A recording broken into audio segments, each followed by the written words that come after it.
अपना उत्तराखंड आप देख रहे हो और आइए बड़ी खबर से आगाज करते हैं। देहरादून से बड़ी खबर, जहां से रिस्पना के किनारे हुए अवैध घर एक्शन शुरू हो चुका है। 525 घरों के ऊपर गाज गिर रही है। आज प्रशासन की टीम अवैध घरों को तोड़ रही है। काम शुरू हो चुका है। देहरादून नगर निगम में रिस्पना नदी के किनारे करीब 27 बस्तियों के लोगों को नोटिस जारी किया गया था। पूर्व में ये नोटिस जारी किया गया था, जिन पर अमल जब नहीं किया गया तो कार्रवाई हो रही। तो 525 वो घर के ऊपर ये बुलडोजर चल रहा है। प्रशासन ने सिस्टम से काम किया। पहले नोटिस जारी किया गया इन अवैध निर्माण के मालिकों को, लेकिन जब नोटिस देने के बाद काम नहीं हुआ तो ये बुलडोजर एक्शन अब देखा जा रहा है। इस पर लोगों का आक्रोश भी देखा जाता है। लोग अपना गुस्सा भी दर्ज करा रहे हैं। विपक्ष भी इस मुद्दे को भूनने की कोशिश कर रहा है। देखिए कार्रवाई जो बुलडोजर की हो रही है। 27 बस्तियों के 525 जो मकान हैं उनके ऊपर ये कार्रवाई की जा रही है। सत्येंद्र सहयोगी और जानकारी के साथ लाइव इस घटना पर इस तस्वीरों को दिखाने के लिए मौजूद हैं। सत्येंद्र बर्तवाल, तस्वीरें भी दिखाइए, साथ में लोगों का भी आप रिएक्शन ले सकते हैं। देखिए सरकार ने, सिस्टम ने अपना पूरा काम किया है। अवैध जो ये मकान है इनको नोटिस जारी किया गया था। जब उस पर काम नहीं किया गया तभी यहाँ पर बुलडोजर अपना काम करता हुआ नजर आ रहा है। बिल्कुल अंजन, जिस तरीके से कि एनजीटी का एक आदेश आया था कि जितने भी रिस्पना नदी का कैचमेंट एरिया उसको बिल्कुल खाली किया जाए, क्योंकि रिस्पना नदी का हम कैचमेंट एरिया की बात करें तो यहाँ पे एक अध्यादेश पूर्व में अभी सरकार लेके आई थी, जिसमें जो 2016 से पहले जो बने हुए घर हैं उनको नहीं तोड़ा जाएगा, लेकिन उसके बाद के जो बने घर हैं पे ये कार्रवाई आप देख सकते हैं कि किस तरीके से अभी बुलडोजर यहाँ पे आ गया। नगर निगम की टीम यहाँ पहुंच चुकी है। पूरी पुलिस प्रशासन यहाँ पे मौके मौजूद है। और अभी तक हम बात करें, अभी तक यहाँ पे 5 से 7 घर ही अभी तक टूट पाए हैं। और ज्यादा जानकारी के लिए हमारे साथ यहाँ पे नगर निगम अधिकारी भी है। सर, किस तरीके की कार्रवाई आप लोग कर रहे हैं और क्या कुछ देख रहे हैं? यहाँ पर माननीय एनजीटी के आदेश के तहत अतिक्रमण चिन्हित किया गया, जिसमें टोटल जो अतिक्रमण 2016 के बाद जो पाए गए थे वो 525 गए थे। उसमें नगर निगम के द्वारा 89 अतिक्रमणकारियों के विरुद्ध नोटिस जारी किए गए थे। उसी के क्रम में आज ये पहला दिन है अभियान का, और आगे भी ये अभियान कंटिन्यू चलता रहेगा।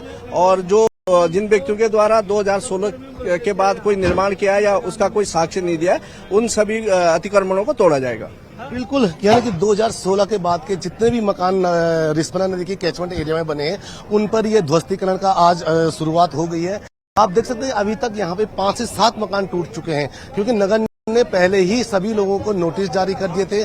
लोगों ने अपने घर भी खाली किए थे, लेकिन इस पूरे इलाके में कई ऐसे इलाके हैं जहाँ पे एक बड़े मात्रा में घरों को टूटना है। वहाँ पे विरोध का भी विरोध, अगर हम बात करें तो सत्येंद्र बर्तवाल, सवाल मैं आपसे करना चाहती थी कि देखिए अब तक का जो कार्यकाल रहा है मुख्यमंत्री पुष्कर सिंह धामी का, उनके कार्यकाल में सबसे बड़ा एक्शन जो देखा जाता है वो अवैध निर्माण के ऊपर देखा जाता है कि वो तुरंत एक्शन ले लेते हैं।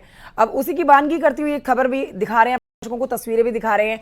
अब जहां उनकी एक तरफ सराहना की जाती है, स्थानीय लोग, प्रदेश के लोग मुख्यमंत्री के काम से खुश होते हैं, तो वही आलोचक भी आगे आ जाते हैं और भर भर के आलोचनाएं करने लगते हैं। विपक्ष का भी आलोचना करने में अहम रोल है। सत्येंद्र, बिल्कुल, क्योंकि अगर हम बात करें कि विपक्ष भी इस पूरे सरकार को घेरने की पूरी प्रक्रिया में लगाता, लेकिन मामला एनजीटी का है। एनजीटी के आदेश है, उन आदेशों के अनुसार 30 जून तक, यानी कि जो आने वाला जो जून है उसमें 30 जून तक नगर निगम को पूरे जो डिटेल रिपोर्ट प्रोजेक्ट एनजीटी के सामने पेश करना है। और उसमें ये भी है कि जितने भी मकान नगर निगम में चिन्हित किए, करीब 525 ये मकान है, इनको तोड़ना है। इसलिए विपक्ष का भी जो दबेश, भले ही विपक्ष सामने तो कहे, लेकिन इस पूरे मामले में जो कार्रवाई है ये एनजीटी कोर्ट के आदेशों के बाद है। इसलिए ज्यादा विपक्ष कुछ हल्ला गुल्ला देखने को नहीं मिल पा रहा है। लेकिन अगर हम बात करें जो स्थानीय लोग हैं, जो यहाँ पे जिनके मकान टूट रहे हैं, उन खासा नाराजगी तो इस पूरे मामले को देखने को मिल रही है। अगर जब यहाँ पे एक दो डाक बंगला वाला जो इलाका है वहाँ पे करीब 120 घर, तो वहाँ ये माना जा रहा है कि वहाँ कुछ बवाल हो सकता है, जिसके पुलिस पूरी मुस्तैद है। पुलिस की भारी संख्या पे यहाँ पे जवान तैनात हैं। लेकिन जहाँ अभी हम जिस इलाके में टूट रहा है फिलहाल किसी भी प्रकार का विरोध नहीं देखने को मिला है, क्योंकि लोगों ने जब यहाँ ये अतिक्रमण आज अभियान जब शुरू हुआ तो सवेरे से ही लोगों ने अपने अपने उन घरों को खाली कर दिया था जिन पे नोटिस जारी हुआ था। जी ठीक है, तो प्रशासन अपना काम कर रहा है, बुलडोजर दिखा रहा है। 525 वो घर हैं 27 बस्तियों के जिनके ऊपर बुलडोजर चलना है, अवैध निर्माण है। बहुत शुक्रिया आपका सत्येंद्र बटवाल जानकारी के लिए। देहरादून से ये खबर जहां पर रिस्पना के किनारे बसे हुए अवैध घरों पर एक्शन देख रहे हैं। प्रशासन की टीम लगातार अवैध घरों को तोड़ रही है और देहरादून नगर निगम ने रिस्पना नदी के किनारे जो ये बने हुए घर हैं उनको पहले नोटिस बाकायदा जारी किया था और उसके बाद ये एक्शन अपना दिखा रहा है। लेकिन इस बीच आपको बताते हैं कि मुख्यमंत्री पुष्कर सिंह धामी आज ऋषिकेश के दौरे पर रहने वाले हैं। आज आप मुख्यमंत्री के दौरे के बारे में जानकारी ले लीजिए कि आज ट्रांजिट कैंप पहुंचे हैं धामी और यात्रा व्यवस्थाओं का उन्होंने जायजा लिया है। तस्वीरें भी उसी दौरान की आपको दिखा रहे हैं। ट्रांजिट कैंप में कैसे चारधाम यात्री रुके हैं, क्या व्यवस्थाएं उनके लिए की गई हैं, कितने संतुष्ट वो हैं प्रशासन के काम से, इस पर जानकारी यात्रियों से मुलाकात करके ली है। मुख्यमंत्री ने यात्रा को लेकर फीडबैक यात्रियों से ले रहे हैं। मुख्यमंत्री धामी ऋषिकेश ट्रांजिट कैंप में लोगों के साथ मुखातिब होती हुई तस्वीर उनकी देख सकते हैं। आगे की यात्रा के लिए भी रवाना हो रहे हैं।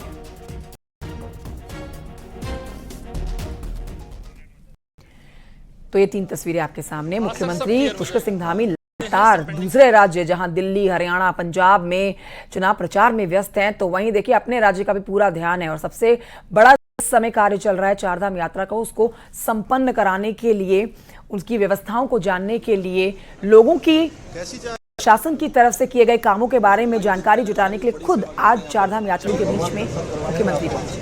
आज सर सब क्लियर हो जाएगा, जितने हैं सब पेंडिंग निकल जाएंगे। और ये आगे बढ़ते आपको बताते हैं चमोली में बद्रीनाथ नेशनल हाईवे पर जोशीमठ से लेकर मारवाड़ी पुल तक जाम की स्थिति बनी हुई है। बुरा हाल, जाम की स्थिति से बेहाल यहाँ के लोग पुलिस के जवान पर तैनात होकर जाम खुलवाने की कोशिश करते हुए नजर आए। दरअसल इस क्षेत्र में सड़क डबल लाइन बनाने का काम चल रहा है, लेकिन सड़क पर काम पूरा नहीं होने की वजह से जाम की स्थिति पैदा हो जाती है। गाड़ियों को एक सिस्टम के तहत छोड़ा जा रहा है। लगातार बद्रीनाथ और हेमकुंड साहिब की यात्रा बढ़ने लगी है। अब ऐसे में दूर दराज राज्यों से लोग पहुंच रहे हैं। बद्रीनाथ धाम में 2,50,000 से ज्यादा श्रद्धालु अभी तक पहुंच चुके हैं, तो वहीं हेमकुंड साहिब में 10,000 से ज्यादा श्रद्धालु मत्था टेक चुके हैं।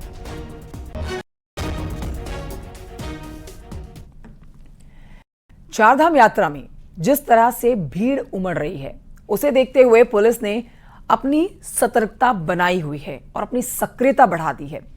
चारधाम यात्रियों को कहीं कोई दिक्कत ना हो जाए, इसके लिए पुलिस को कई मोर्चों पर जूझना पड़ रहा है। देखिए इससे जुड़ी रिपोर्ट।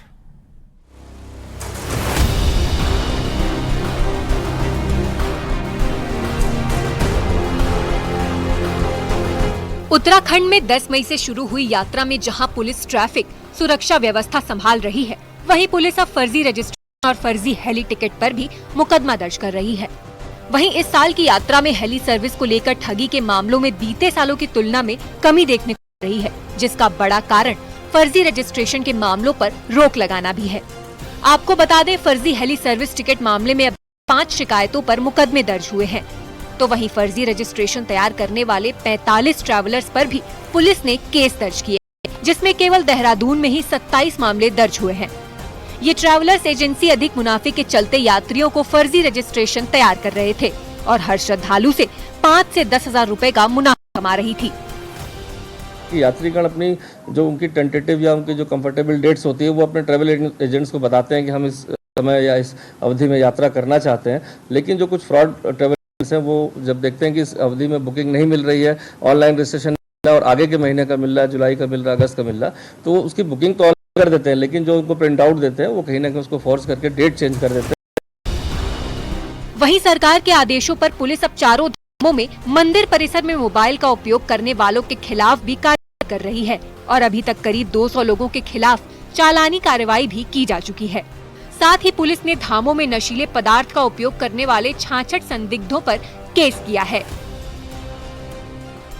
जब से ये भीड़ बढ़ने की कारण को देखा गया तो फर्जी रजिस्ट्रेशन भी एक बात सामने आई है। तब से ये देखा गया है कि कुछ लोग तिथि में हेर फेर करके, एडिटिंग करके या ऐप में जाके फर्जी नाम से इस तरह से नए अपना रजिस्ट्रेशन करा ले रहे हैं। तो इस तरह के अभी करीब 45 कुल मुकदमे कायम हुए।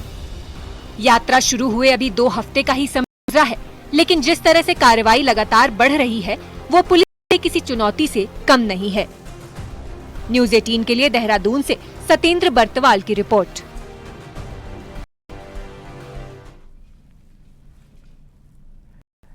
और आइए बात करते हैं उत्तरकाशी में तापमान बढ़ते ही जंगलों की आग किस तरह से विकराल होती जा रही है, जिसके चलते बड़ाहाट और मुखेम रेंज के जंगलों में रात भर भीषण आग लगी हुई और जंगल धूं धूं कर जलते हुए नजर आए। विभाग की टीम मौके पर पहुंचकर आग पर काबू पाने की कोशिश कर रही है। तस्वीरें आपको दिखा रहे हैं।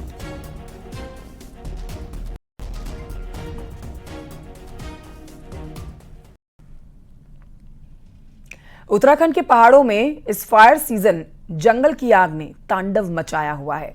जमकर ये तांडव मच रखा है, लेकिन इस विकराल आग को बुझाने में फायर ब्रिगेड और महिला फायर फाइटर्स ने बड़ी भूमिका निभाई है। रिपोर्ट।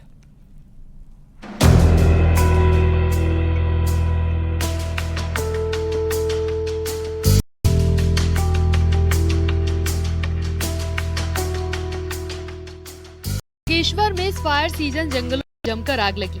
आग काफी तेज से जंगल के पेड़ पौधों को कर दी गई। इस बेकाबू आग को उतनी ही तेजी से बुझाने का काम किया महिला फाइटर्स ने, जिनकी तैनाती कुछ महीनों पहले ही फायर टीम में हुई थी। जिन फायर फाइटर्स ने कभी पहाड़ भी नहीं देखे थे, उन्होंने अपनी हिम्मत और हौसलों से जलते पहाड़ों को शांत किया और कई जंगलों के साथ लोगों के घरों को भी सुरक्षित किया। फायर टीम में हमारे तो जब से ये महिला हैं कर्मी, बहुत अच्छा इन्होंने काम किया है और लास्ट ईयर की अपेक्षा तो इस बार फायर इंसिडेंट ज़्यादा हुए थे। तकरीबन 105 फायर इंसिडेंट हुए फॉरेस्ट फायर के केवल, और ये गर्ल्स ने अच्छा काम किया था। इवन की कलेक्ट्रेट की आग में भी, जिसमें काफ़ी इनको पर्सन तो मिली है वहाँ पे, और बहुत जल्दी इन्होंने कंट्रोल किया। उत्तराखंड में पहली बार 2023 में महिला फायर फाइटर्स को तैनाती दी गई। बागेश्वर में 9 महिला फायर फाइटर्स के साथ ही उत्तराखंड में 267 महिला फाइटर्स तैनात की गई हैं। पहाड़ के जंगलों की आग इनके सामने पहली बार चुनौती बनकर आई, जिसका इन्होंने बखूबी सामना किया।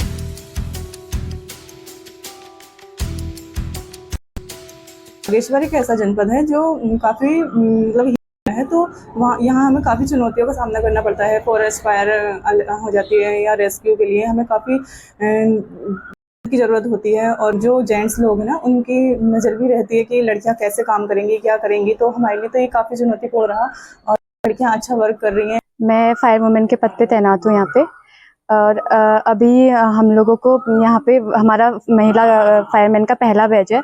काफ़ी चुनौतीपूर्ण ये जॉब है हमारे लिए, एक समाज सेवा का मौका भी है। ट्रेनिंग के बाद हमको यहाँ पे प्रैक्टिकल करने का मौका मिला। उत्तराखंड उन कुछ गिने चुने राज्यों में से एक है जिसने महिला फायर फाइटर्स को तैनाती दी है। अब ये महिला फायर फाइटर्स बता रहा है कि वो किसी से कम नहीं। न्यूज़ 18 के लिए बागेश्वर से सुष्मिता थापा की रिपोर्ट। ब्रेक के बाद खबर रामनगर से, जहां पर NH 309 में जा रही एक जिप्सी में अचानक से ही ढिकुली के पास आग लग जाती है। अचानक से लगी हुई आग की तस्वीरें आप देखिए। जिप्सी में ग्रामीणों की मदद से इसे बुझाया गया। आग इतनी भीषण हो गई कि इसे बुझाने में ग्रामीणों को काफी दिक्कत हुई। आग लगने का कारण शॉर्ट सर्किट बताया जा रहा है।